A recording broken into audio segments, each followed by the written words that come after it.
Hello student, स्वागत है आप सभी का एक बार फिर से हमारे इस ऑफिशियल यूट्यूब चैनल में जिसका नाम है एसोल सॉल्यूशन। मैं चंदन कुमार हाजिर हूँ आप सभी के सामने अपनी एक और नई वीडियो के साथ। सो गाइस, आज की इस नई वीडियो में हम बात करेंगे उन सभी स्टूडेंट्स के लिए जो कि एसओएल, एनसीवैप, रेगुलर कॉलेज या फिर इग्नू या देश की किसी भी यूनिवर्सिटी में ग्रेजुएशन या पोस्ट ग्रेजुएशन के स्टूडेंट्स हैं और उन लोगों को वैश्वीकरण का टॉपिक पढ़ना है। तो आज की इस नई वीडियो में हम बात करेंगे डीप से कि वैश्वीकरण की विशेषताएं। इसके अलावा अगली वीडियो आप लोगों के लिए वैश्वीकरण के परिणाम के लिए होगी जो कि जल्दी आप लोगों को मिल जाएगी। और बाकी अगर आप लोगों को वीडियो पसंद आए तो अधिक से अधिक मुझे तक शेयर करना। चलिए स्टार्ट करते हैं। सबसे पहली बात तो वैश्वीकरण की विशेषता क्यों आप लोगों के लिए ज़रूरी है, क्योंकि ये एग्जाम में आपका एक ऐसा कॉमन क्वेश्चन है जो अलग अलग तरीके से पूछा जाता है। तो ऐसा क्वेश्चन कई बार आपके एग्जाम में आ जाता है जो आपको समझ ही नहीं आता कि इसमें मेरे को करना क्या है। तो वैश्वीकरण की विशेषता एक ऐसे पॉइंट्स का आपको पूरा जखीरा मिलेगा जिसके अंदर आप ये देखेंगे कि ये सारे पॉइंट्स हमें जब कोई क्वेश्चन ना आए और वो वैश्वीकरण से ही जुड़ा हुआ हो तो उसमें हम वो पॉइंट्स कैसे लिख सकते हैं, कैसे वो पॉइंट्स हमारे अच्छे आंसर्स के रूप में काम कर सकते हैं। तो चलिए स्टार्ट करें आज की इस नई वीडियो को। सबसे पहली बात तो हम देखते हैं वैश्वीकरण की कई विशेषताएं। समकालीन विश्व, समकालीन विश्व का मतलब क्या है कि भाई आज के समय में एक अलग अलग जगहों पर जो घटना घट रही है, जैसे आज आप पढ़ाई कर रहे हो और मैं आज वीडियो क्या कर रहा हूँ, रिकॉर्ड कर रहा हूँ, तो ये एक ही समय पर जो अलग अलग बातें होती हैं वो समकालीन कहलाती है। तो समकालीन विश्व में विश्व स्तर पर वैश्वीकरण का बहुत ही महत्वपूर्ण योगदान है या बहुत ही खास माना जाता है। वैश्वीकरण के आने से निम्नलिखित विशेषताएं दिखी हैं। सबसे पहला, निश्चित भूमि की अवधारणा का ह्रास। निश्चित भूमि की अवधारणा, इसका मतलब होता क्या है? इसका मतलब यह है कि हर एक देश के पास में पहले निश्चित भूमि थी। अगर आप लोगों को उस देश में जाना है, उस देश की चीज़ों को यूज़ करना है या उस देश की चीज़ों को ऑब्जर्व करना है तो इसके लिए आप लोगों को पैसा खर्च करना पड़ता था। या तो आप वहाँ से जाकर या वहाँ से कोई व्यक्ति के चीज़ों को खरीद कर आप उस जगह के बारे में पता कर पाते थे। तो ये निश्चित भूमि की अवधारणा थी। परंतु आज वैश्वीकरण के कारण ऐसा नहीं है। इंटरनेट एक ऐसा साधन हो गया है जिसके अंदर हम वीडियो कॉल के थ्रू या फिर हम अपने विजुअलाइजेशन के थ्रू, सैटेलाइट्स के थ्रू क्या कर सकते हैं, दूसरे देश की जो डिफरेंट वेरियस चीज़ें हैं उसको देख सकते हैं। और उसके साथ साथ हम निश्चित भूमि की जो अवधारणा है इसको किस तरीके से वृद्धि कर सकते हैं ये भी हमें देखने को मिलता है। तो वैश्वीकरण के कारण समकालीन विश्व में आज जो निश्चित भूमि की जो परंपरागत अवधारणा है उसके साथ भी इसको जोड़कर देखा जाता है। और इसका अर्थ ये है कि भाई अधिकतम सामाजिक एवं सांस्कृतिक रूप से विश्व की जो अर्थव्यवस्था है वो एक दूसरे से जुड़ती जा रही है। और विश्व की अर्थव्यवस्था जब एक दूसरे से जुड़ रही है तो इससे क्या आ रहा है कि पहले हम निश्चित भूमि के आधार पर एक दूसरे से अलग थे, अलग अलग देशों पे थे, अलग अलग स्थानों पे थे। और इसके कारण आज आर्थिक और सांस्कृतिक सामाजिक रूप से हम एक दूसरे से जुड़ते जा रहे हैं। और एक दूसरे से जुड़ने के कारण क्या है, देखो इसमें जुड़ने में हमें कई सारी चीज़ों ने लाभ किया है। डिजिटली कंप्यूटर संचार के साधन, internet, fax, audio, visual call प्रणाली जो है इसके वजह से हम एक दूसरे से जुड़े हुए हैं। अगर हम इसको हटा दें तो दोबारा से ऐसी ही परिस्थिति आ जाएगी जहाँ पर हम एक दूसरे से बहुत दूर हो जाएंगे, है ना। लेकिन आज हम इन टेक्नोलॉजी के माध्यम की वजह से दूर होते हुए भी एक दूसरे के बहुत ही नज़दीक हैं। तो निश्चित भूमि की ये महत्वहीनता होती गई है, यानी निश्चित भूमि जो है वो अब धीरे धीरे ह्रास में होता जा रहा है। और ये सामाजिक क्षेत्रों में हमें दिखाई जाता है, व्यावसायिक क्षेत्रों में हमें दिखाई दे रहा है कि किस तरीके से इलेक्ट्रॉनिक कंपनियां जो है या फिर ऐसी कंपनियां जो मल्टीनेशनल कंपनीज हैं वो ई कॉमर्स के ज़रिए अपना जो बिजनेस है, अपना जो व्यापार है वो एक जगह से दूसरी जगह कर पा रही है। आज हमें टीवी या फिर जो भी मास मीडिया के साधन है जो आजकल के प्रचलित है, लोकप्रिय है, उसके ज़रिए हम दूसरे देश की जो घटनाएँ हैं उसको घर बैठे बैठे अच्छी तरीके से देख पा रहे हैं। और साथ ही साथ इन सब के लिए वीडियो कॉन्फ्रेंसिंग का प्रयोग कर रहे हैं। इंटरनेट दूसरे क्षेत्रों को आपस में हमारे साथ कनेक्ट करने के लिए, जोड़ने में महत्वपूर्ण भूमिका निभा रहा है। अब हम बात करेंगे वैश्वीकरण को प्रोत्साहन सामाजिक रूप से हमें एक दूसरे से कनेक्ट कर रहा है।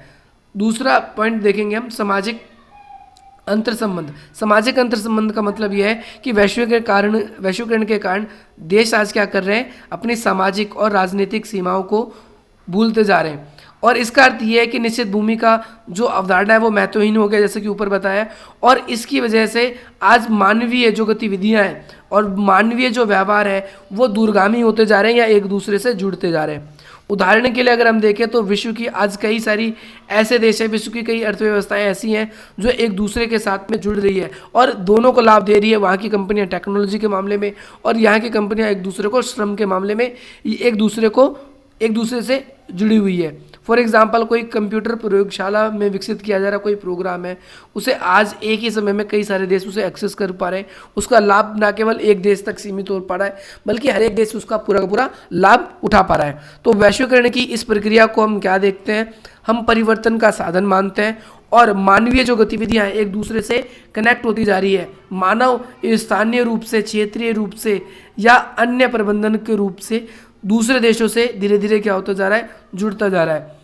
और ये जो ग्लोबलाइजेशन शब्द है इसीलिए आगे चल के हम देखें तो लोकलाइजेशन के रूप में भी यूज़ हो रहा है कि आपके लिए वो शब्द है वो नॉर्मल हो जा रहा है, आपके लिए वो चीज़ नॉर्मल हो जा रही है जो आपके यहाँ पर नहीं भी थी वो अब आप लोगों को मिलती जा रही है।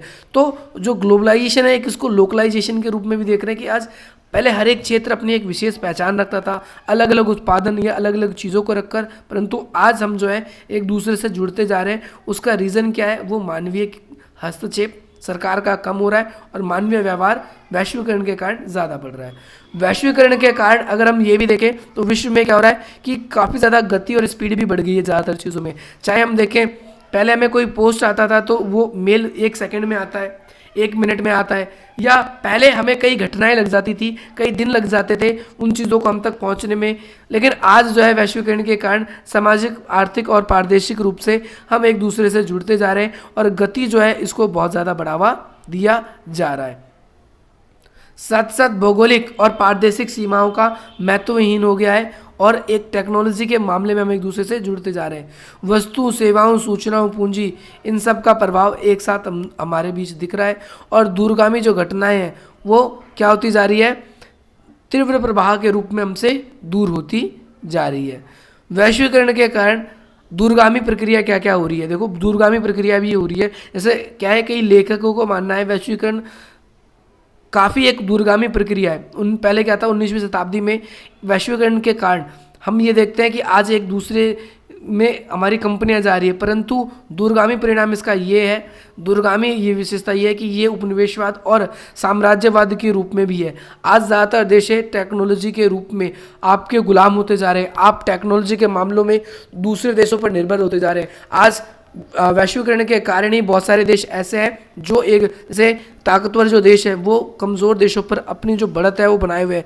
वो टेक्नोलॉजी के मामले से उन लोगों को उनके ऊपर अपना एकाधिकार लगातार रखते हैं और इस वजह से हम देख रहे हैं कि जो बड़े बड़े अमीर ताकतवर देश हैं वो दूसरे देशों में अपनी कंपनियों को ले जाकर वहाँ पर उत्पादन कर रहे हैं, साथ साथ उन देशों के संसाधनों को भी खत्म कर रहे हैं।